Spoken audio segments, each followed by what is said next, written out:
Whoa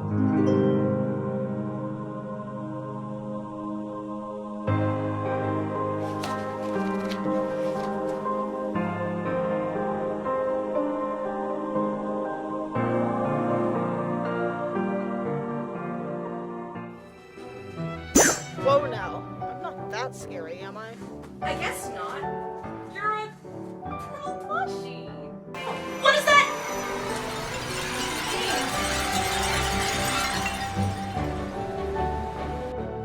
That doesn't mean it wasn't. No. Come find me. Where? What? No, please! No. I really need your help. What? I need you to find someone for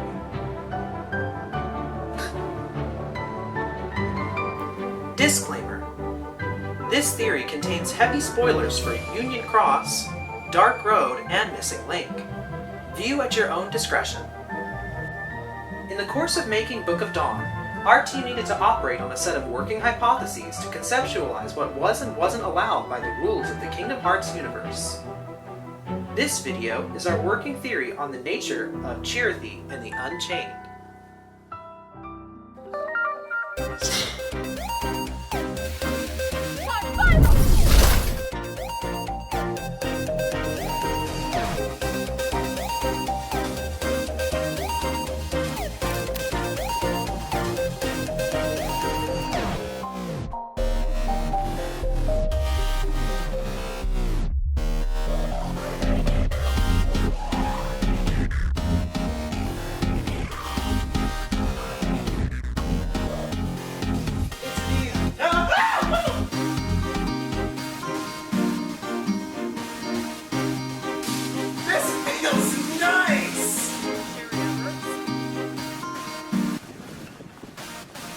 It's a selfie stick! Oh! We're cool! Where's mine? As is often said, Chirithy are a special type of Dream Eater. Ones that can talk and easily traverse the realms at will. But there's a lot more to Chirithy than meets the eye. In fact, those very reasons are why they were chosen by the Master to help mediate the unions, working as a stage of middle management between organizing quests for their wielders and talking directly with the masters of each union. This special job of Chirithy goes on top of a Dream Eater's normal job. Consume the darkness and return it to the light, just as Riku says in Dream Drop Distance. However, there is, in addition to this, the subspecies of Dream Eater, pets. Pets were created by Brain in Union Cross, using figments, fantasies, and other dream materials, and a bit of fur from each wielder's Chirithy.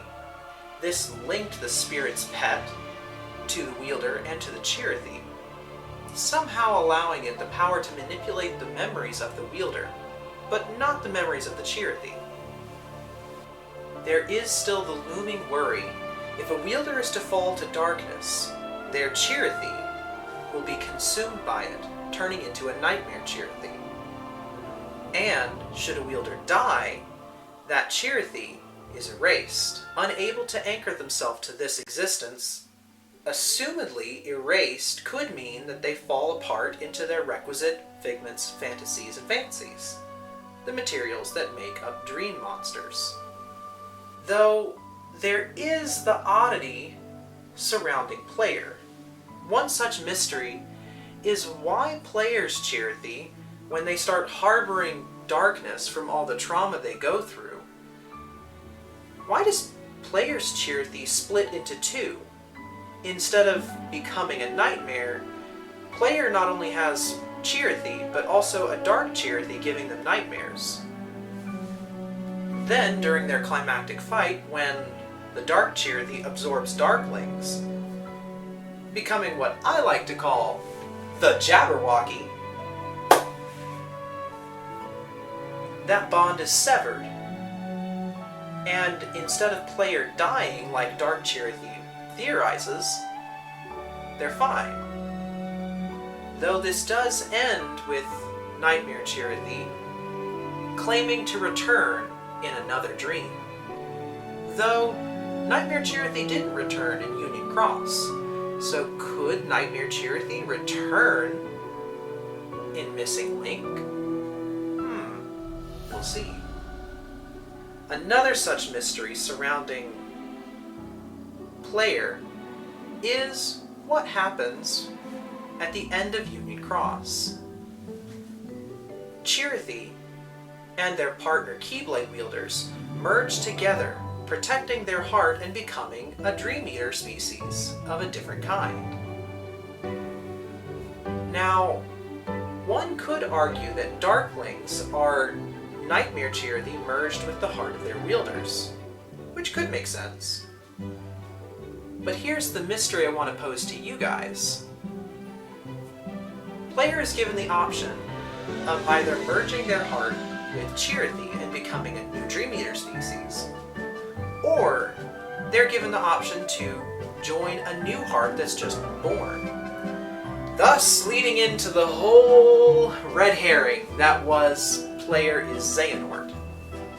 Looking at you, Dark Road. However, that's not what happened.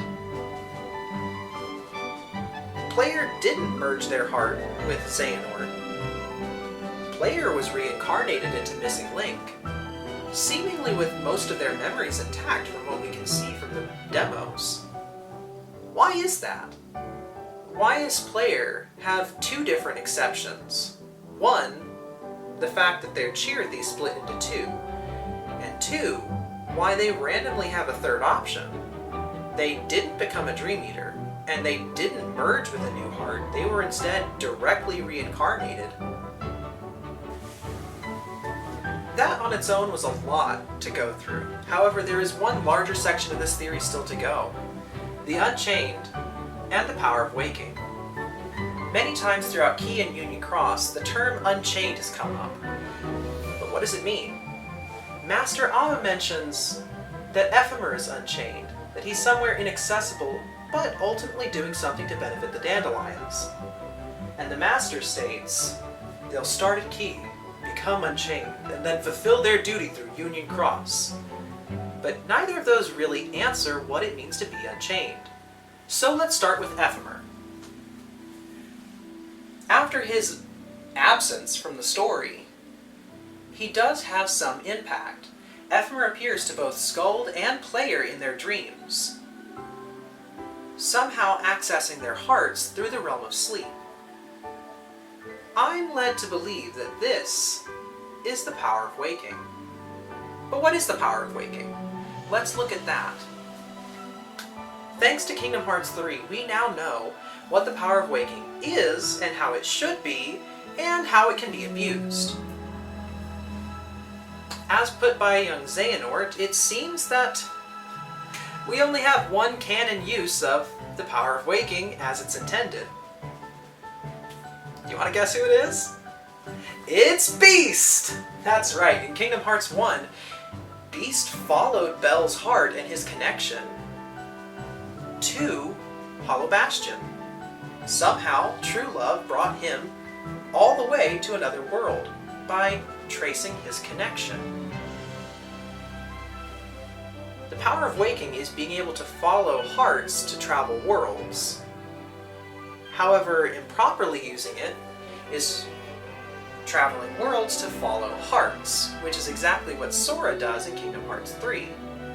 And as warned by young Xehanort, using that power improperly can lead to paying the price. What's the price of improperly using the power of waking? Well, look at Sora. He was untethered from reality. Untethered from reality. Unchained, perhaps. I know this sounds like a crackpot theory, but ultimately we don't have a lot of characters who really use the power of waking in the series. If we count Beast as the first canon use, then proper uses kind of stop there.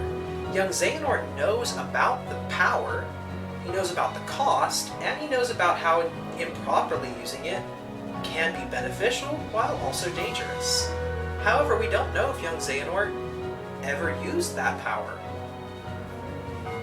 And we do know that Ephemer was able to use some sort of ability to follow his connection to be able to talk to Skald and Player. There's still a lot we don't know about this, and I'd love to hear what you guys have to say in the comments down below. Let us know what you have to say about Player's random rule breaking with having 2 Chirithy and getting to reincarnate. And definitely let us know what you think about Unchained down below.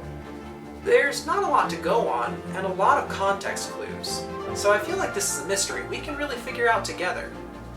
But anyway, until then, like and subscribe, and we'll see you in the next one. Later, Keybladers.